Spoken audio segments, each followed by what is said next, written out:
Channel 8 Eyewitness News at 6. Things just are not getting done in an orderly fashion and in a quick fashion. Demonstrators held a rally for state corrections workers this afternoon. Good evening and thanks for joining us. I'm Nicole Cousins. The rally comes after a laundry list of recurring problems in the state's prison system. Channel 8's Joe Harris has more in tonight's top story. Thank you, Nicole. Like you said, demonstrators say not enough is being done to improve conditions in state corrections facilities. The group Change for Nebraska Family of Correctional Services hosted a rally at the Capitol Saturday.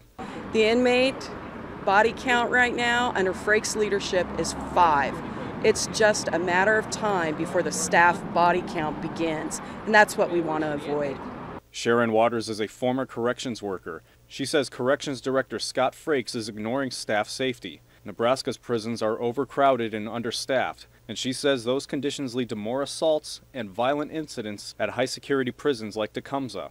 You can't get people to stay when they're getting overtime and they can't spend time with their families, they can't rejuvenate themselves. They need to be able to leave the institution in peace and be with their families and do the things that they need to at home. On Thursday, Frakes and Governor Pete Ricketts gave a tour of the new addition to the Community Corrections Center. It's supposed to ease prison crowding and change prisoner attitudes so they don't commit future crimes.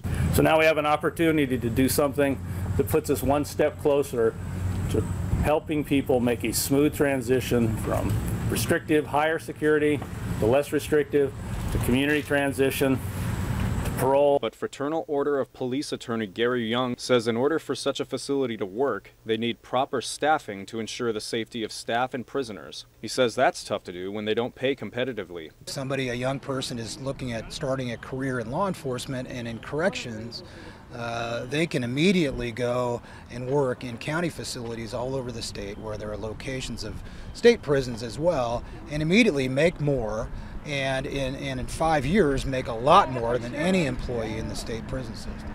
And you just have to change that economy first. A law passed in 2015 says corrections has until 2020 to cut capacity down to 140%. Otherwise, the governor will have to declare a state of emergency.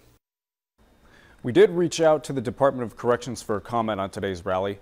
They have not yet gotten back to us. Joe Harris from the newsroom in our top story tonight. Thank you, Joe.